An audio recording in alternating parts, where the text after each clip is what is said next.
Hello to all my friends out there. Hi, you guys.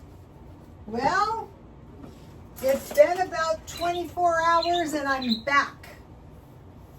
This video is the Frugal Lifestyle, video number 16. Stockpile food you might run out of. It's cheaper homemade. So, one of the foods that's real bad to run out of is bread. Okay, I finally found a bread that I like because you know I eat sandwiches for lunch. So I made, instead of one big loaf, I made 2 small loaves. And this is, if you buy these hearty breads out, they're expensive, but they're not expensive to make at home. Okay, so we don't want to be running out of bread. Okay, today I came up with this plan, and it was every 12 days, 6 days, don't spend money. 6 days, spend some money if you need something. So today was 1. And I didn't spend any money. And tomorrow I could spend some money. But I don't need anything, so I'm probably just going to go on. And then if I have some days left over at the end, we'll see what happens. But today, it was going to be spend 1 day. Don't spend 1 day, spend 1 day. Don't spend 2 days. Spend 2 days. Don't spend 3 days. But I don't need anything tomorrow, so I'm just keeping track of that. Okay, so I want to give you this Panis Rustic Roman with pine nuts. Okay, there's nothing cheap about pine nuts. 4 ounces is about $9. That makes about 4 loaves. And then it calls for whole wheat bread and a little regular flour, but I went a half a batch, and I used 1.5 cups regular flour and 1/4 cup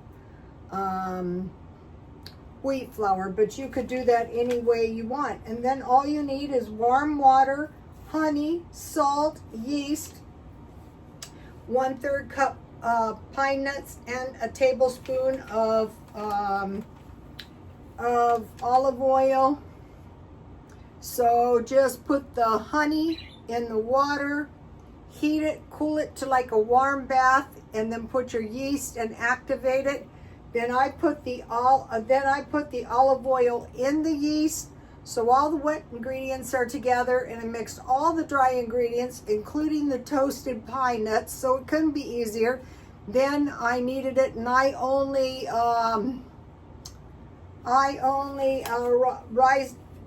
raised it 1 time, and it's 425 for 25 to 30 minutes. But if you make a half a batch like this, here's the ingredients right here. It's gonna go faster. You have to keep an eye on it. So, okay, so we're gonna stockpile what we need. We're not gonna run out of bread. Even though we have crackers, maybe we want a sandwich for lunch, or some toast and eggs for breakfast, or some bread and gravy. So bread is key. So, all right, here it is. All right, so the first thing was bread, and then you need butter. Like when times are hard, if you have bread and butter. So this is the butter. I just make my own butter a lot of times, or I buy it marked down. I just blend heavy cream in the blender until it solidifies. Then I strain it, and then you know I have butter. So now I'm gonna, if butter keeps getting expensive, there's a cheaper way to go. Okay, so here it is.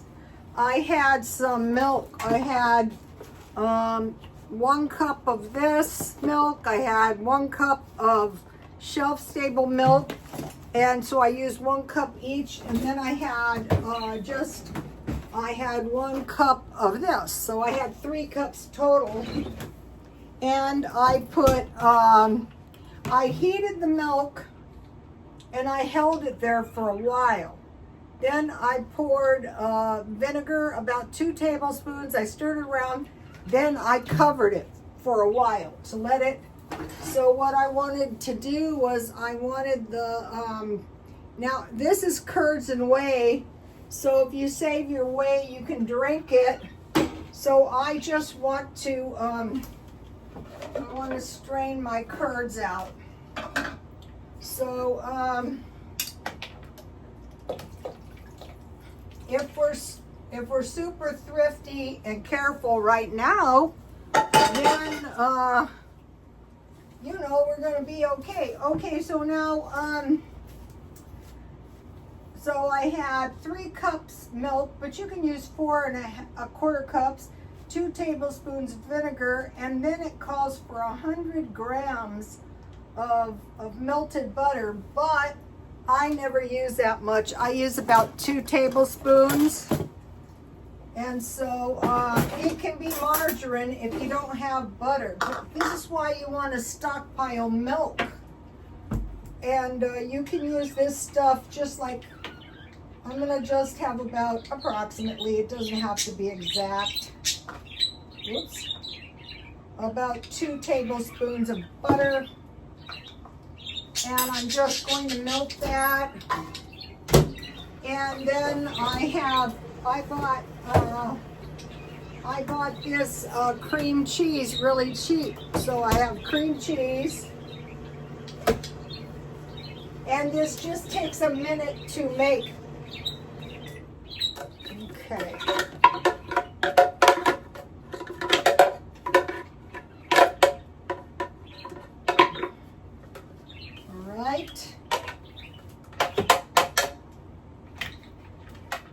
So here's the whey that's left. You can make this out of soy milk too. I don't know, I have never made it out of soy milk, but as long as you're generating curds, I don't see why it wouldn't work. All right, not too hot, but you just want to melt your butter.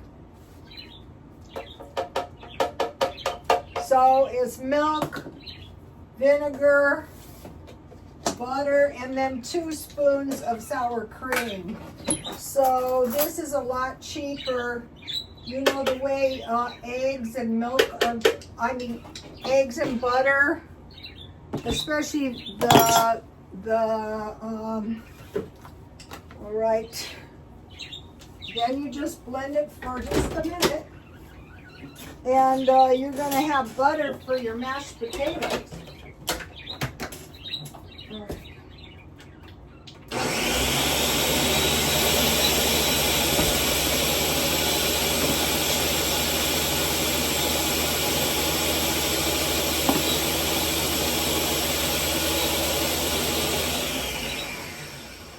And this stuff will solidify.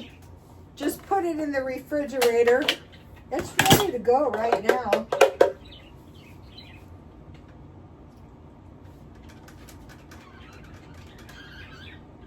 Every batch turns out a little bit different.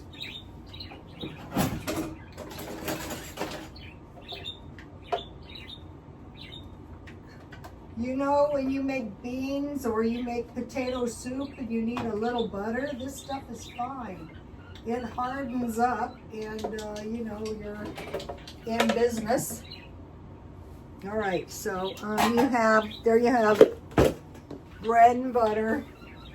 Well, it's a good thing to make this stuff homemade. Here it is. Okay, so let me give you the recipe here. So you can use just a couple tablespoons of butter. You can use cream cheese if you don't have sour cream. So, okay, so you don't want to be running out of butter. You want to be frugal. You don't want to be running out of, this bread is really good if you're going to try to eat sardines. But anything, tuna fish. All right, now I made, that was the bread I gave you, that was the butter. And I told you about every 6 days we're not spending money, but eventually we would go all 12 days without spending any money to speak of. And then I have something, this is, I got this quinoa, and I made my new favorite chicken. All it is, this time it was chicken legs again. I'm trying to find full-bodied chickens. And it's a half a cup and a cup of water. You bring it to a boil and then you turn it down and you know, like simmer it for 15 minutes or so. And then I put a little butter on it. And I'm not used to this stuff, but I want an assortment of grains. So they're saying, watch out, get all the various kinds you can.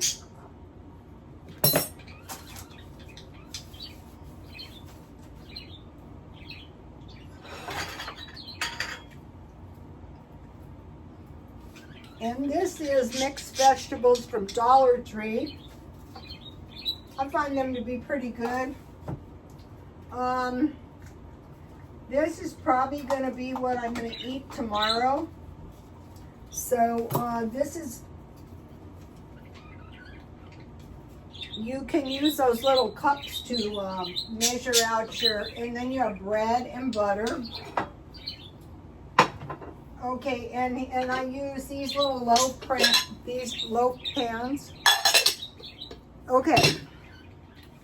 So then I wanted to make another gourmet cheesecake to go with my tea. This is the third one. Here it is. These are very, very good. This is okay, I made the regular one. I made a blueberry lemon, and this is an almond cream, strawberry, and honey coffee cake. And this is really, really good with any kind of tea. So we're going to get these recipes or something similar. And another thing I want to mention on this, don't over bake your coffee cake, but when the edges get done a little bit before the middle, you can cover them. And so what I had was dry strawberries. I would suggest buying some dried fruit. Here's the strawberries, but any kind. I started out with figs, and then I thought just buy any kind you can find, and this coffee cake is really good. So it was my regular old, this took me a long time to find this coffee cake.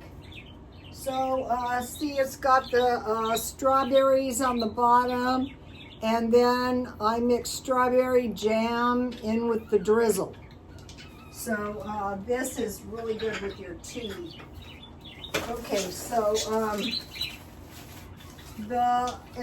first you make the streusel. All you need is flour, brown sugar, cinnamon, salt. I used almonds. I had slivered almonds, and half a cup of butter. So this is where, when you're making your own butter, see how it's getting hardened up already? That's going to save you money.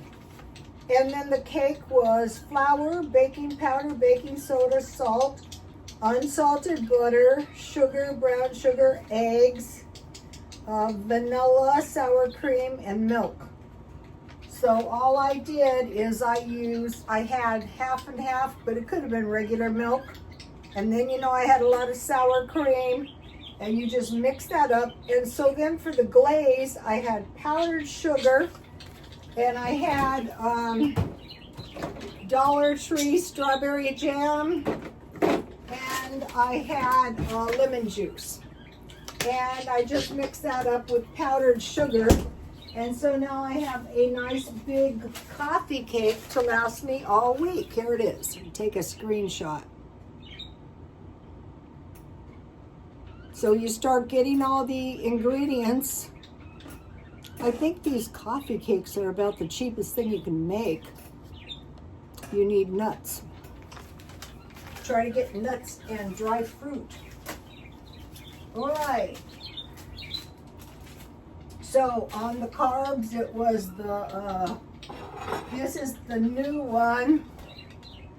So I want as many different ones as I can. So I came up with potatoes, sweet potatoes, rice, barley, grits, quinoa, and for the meat, ground meat. It could be hamburger, turkey burger, goat, lamb, chicken, and then I went to pork steaks and ham steaks and eggs. So let me give you a shot of this if you're new to stockpiling. So we're going through the house. Maybe if you don't have everything to make a coffee cake this week, just make a cake mix or a pie. Okay, I made the bread because of the Augustus Caesar. So you can do the stockpile very simply. Bread with pine nuts or any kind of nuts, cheese, small fishes, and figs. So you can switch any kind of bread, but I gave you the bread, cheese, any kind of meat, and any kind of dry fruit. And then the German food, so you just need a few items in that case. Milk, cheese, pickles, and milk, cheese, meat, and pickles. So by saying to yourself, okay, yeah, I could stockpile a whole bunch of beans and rice, but that isn't really going to work for me. I will eat that if it becomes totally and completely necessary. All right. Why do we want to stockpile bread? Well, the wheat crop is down 4%, so we need corn for cornbread, but bread and soup, bread and stew, bread and eggs, bread and cheese. We need sandwiches, so if we go to meat and cheese sandwiches and a couple of fruit or a vegetable, we could get by. We're not going to run out of food and go without. Or we can eat that every day for lunch, thus ensuring we have lunch and we don't run out of food. Okay, so cheese is very important. You saw I bought the big bags of cheese. And so, I don't know, you didn't see me or I mentioned it yesterday, but I had top ramen with a 1/4 cup cheese on top. That's not bad. And then dry fruit. Okay, I watch the psychics. I love to watch their psychics. They're going, watch out. Climate change. Heavy rain and very hot, which means no raisins and no olives or oils. And I go, oh, good. I'm glad I stockpile all the dry fruit. But if you haven't, just start picking up a few bags, the big ones. Okay, now I watch, I have been watching Adapt 2030 for years, and he's been warning of coffee. And so, coffee and tea. So what's going to happen is there's a possibility that they're not going to, you know how they're restricting imports and exports because maybe we don't have that much extra. We don't know. Rice. The price has gone up 5 to 8%. I want to mention if times get really bad, you can save a little piece of bread dough, and then you can use that to rise your bread, but it takes about twice as long. Okay, so now think about raisins, olive oil, and then the most loved sandwiches are ham, which I do love ham and Swiss cheese, but think about a meat and cheese sandwich. I can get turkey, ham, beef, and chicken, and then deviled ham. Usually the deli meat marked down. Okay, no. Okay, so did I forget anything about the food? No, I don't think so. Okay, now I want to mention something about these trade wars. A trade, it is a WAR of sorts, but trade is vital for urbanization. So once people started living in cities, then trade was vital. So they want us living in these 15-minute cities. So we have to remember that once urbanization hits, we're always vulnerable for trade wars or trade disputes, because when you're in an urbanized environment, you're dependent on trade because you don't grow the stuff. Okay, we're seeing a migration. Most of that is due to war, but a lot of times the migration is caused from economics too. A low birth rate is usually tied to less resources. So we're seeing around the world low birth rates, job loss, defaults and repos, and then we're watching for food insecurity amongst the adult population and the children. That's a very bad sign. So now they're saying the major contributor to a lot of this is the climate change. You know, the lack of food, and it's really, it is the trade. It is a trade war. But last time we had the slowing of the economy due to the coronavirus. So we're watching for climate crises and natural disasters, wars, and poverty. So that is why we stockpile food.